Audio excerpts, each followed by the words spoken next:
Today, we will learn about carbohydrates, which have carbon, hydrogen, and oxygen atom. Carbohydrates divide into three: monosaccharides, disaccharides, and polysaccharides. For the monosaccharides is single sugar. They have three: glucose, fructose, and galactose. This is the example structure of glucose, fructose, and galactose. Next, for the disaccharide, sugar composed of pairs of monosaccharides. First is the combination of glucose and glucose produce maltose. Next, combination of glucose and fructose produce sucrose. And combination of glucose and galactose produce lactose. This is the structure of condensation and hydrolysis. Next is the polysaccharides, larger molecules composed of chain of monosaccharides, divided into two: glycogen and starch. This is the structure of glycogen, highly branched. For starch, have two types: amylose for unbranched and amylopectin branched. Have two types of fibers, which are soluble fibers and insoluble fibers. For soluble fibers, viscous and can be digested by intestinal bacteria, known as fermentability, and found in fruits and vegetables. Insoluble fibers, non-viscous and are not digested by intestinal bacteria, found in grains and vegetables. For fiber sources, have two: dietary fibers and functional fibers. Seterusnya, digestion and absorption of carbohydrate. Untuk digestion, starch yang lonceng akan dihydrolyze untuk menjadi short chain dan akan dihydrolyskan untuk menjadi disaccharide, kemudian monosaccharide. Digestion akan berlaku di 4 tempat. Yang pertama, di mouth.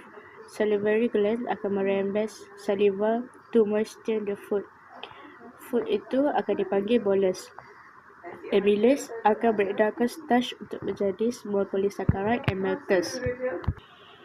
Tempat kedua di stomach, yang mana bolus tadi akan bergabung dengan stomach acid dan akan inactivatekan salivary enzyme amylase.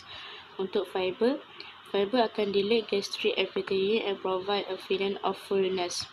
Di small intestine, pancreatic amylase akan masuk kepada small intestine melalui pancreatic duct dan akan hydrolyze polysaccharide untuk menjadi monosaccharide, iaitu maltose akan diberedarkan oleh maltase akan menjadi glucose and glucose. Untuk sucrose akan menjadi fructose and glucose by sucrase. Untuk lactose akan menjadi galactose dan glucose by lactase. Di large intestine pula, sugar dan starch has been digested, dan untuk fiber akan menarik air untuk melembutkan stool for passage without straining dan akan ferment by bacteria in GI tract. Seterusnya, carbohydrate absorption. Mula-mula nutrient absorption akan berlaku di small intestine, yang mana glucose dan galactose akan masuk ke small intestine by active transport, dan fructose akan diserap oleh facilitated diffusion untuk masuk ke small intestine. Monosaccharide yang tadi akan masuk kepada liver dengan darah by portal vein. Dalam liver, galactose dan fructose akan convert kepada glucose untuk provide energy for cell work. Seterusnya, kita masuk kepada lactose intolerance, yang mana ianya inability to break down the lactose. Dia akan terjadi bila seorang tu tak cukup ataupun tiada enzim lactase untuk digest and break down the lactose. Simptom untuk lactose intolerance ni, yang pertama adalah bloating, abdominal discomfort, diarrhea, dan undigested lactose akan menghasilkan asid dan gas. Punca berlakunya lactose intolerance ni adalah kemungkinan damage by disease ataupun medicine yang diambil di intestinal villi, dan lactase deficiency akan develop di situ.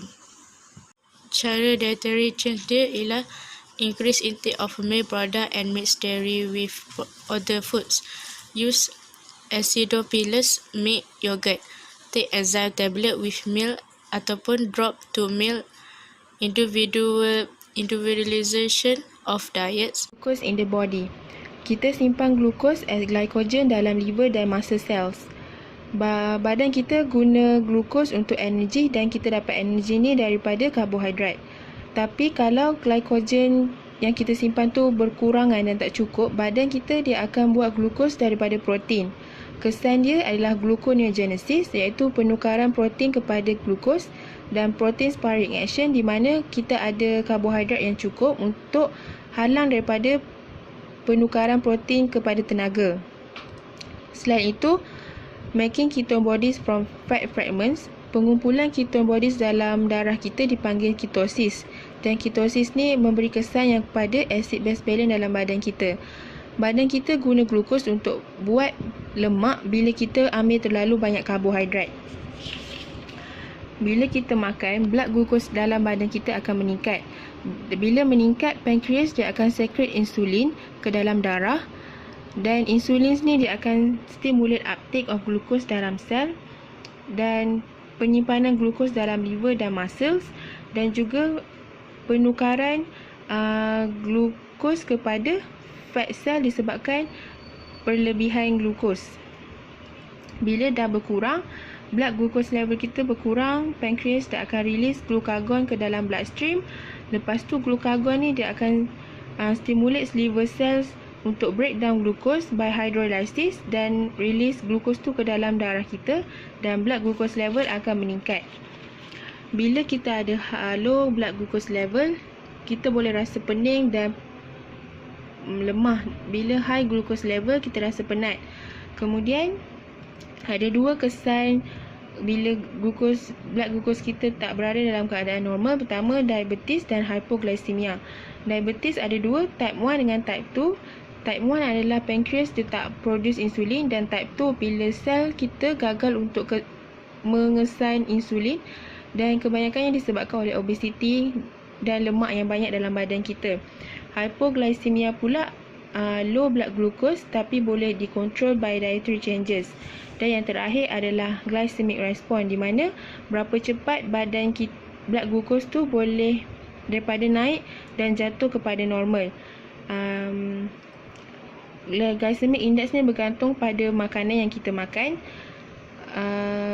Low glycemic response adalah lebih desirable sebab boleh bantu dalam improve blood lipid dan reduce heart disease dan dalam weight management, dan high glycemic response kurang desirable.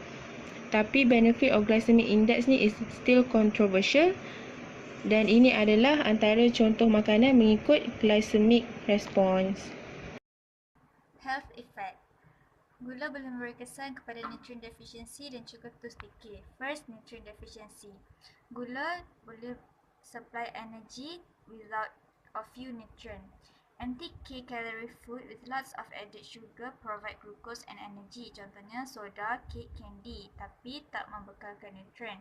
Manakala whole grain vegetable provide protein, vitamin dan juga mineral. Jadi recommendednya untuk ambil 2 slice roti bersama 1 teaspoon jam on each bread to get the gula yang cukup untuk kita dalam keadaan yang sihat.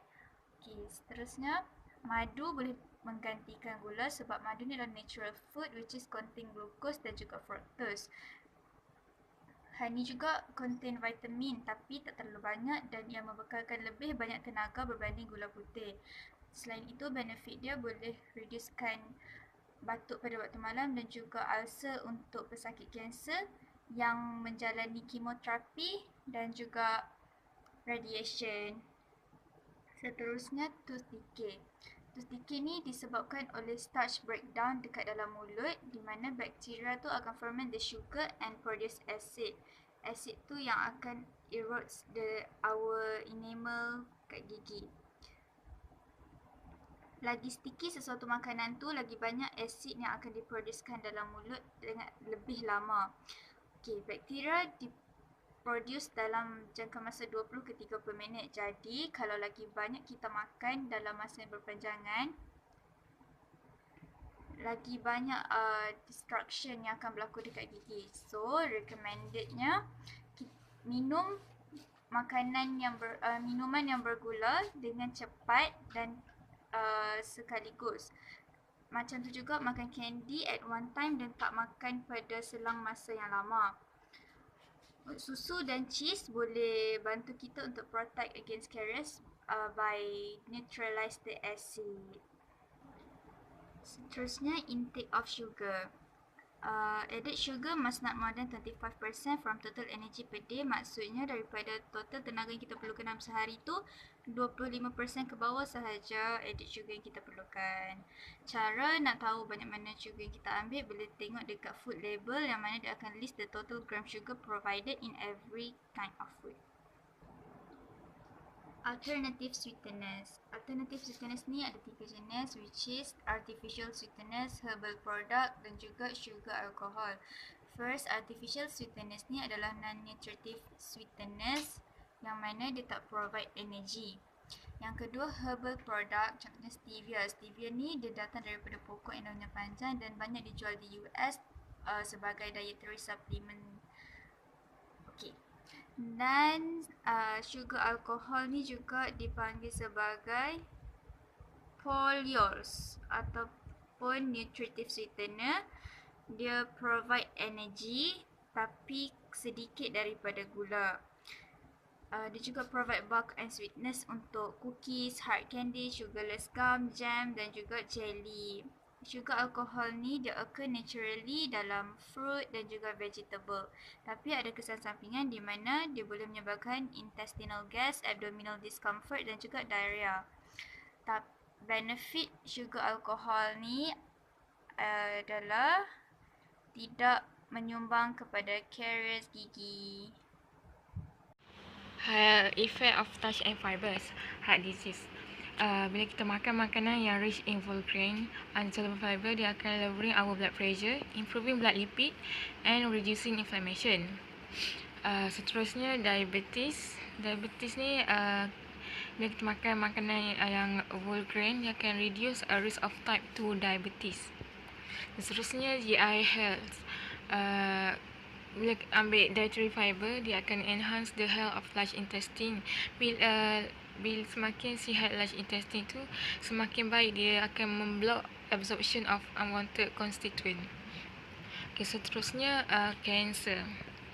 High dietary fiber akan protect against colon cancer by binding rapidly dengan membuang potential cancer causing agent daripada colon. Okay, next, weight management. Makanan yang kaya dengan fiber tend to be low in fat and added sugar. This can prevent weight gain. Seterusnya, fibers dia akan serap air daripada digestive enzyme. Seterusnya, they will swell, creating feeling fullness. Seterusnya akan mengurangkan pengambilan makanan dan melengahkan rasa lapar. Recommended intakes of starch and fibers. Carbohydrate, they provide about half 45 to 65% of energy requirement. So bila someone tu makan 2000 kilo kalori per day, dia akan dapat 900 hingga 1300 kilokalori karbohidrat ataupun 225 hingga 325 gram.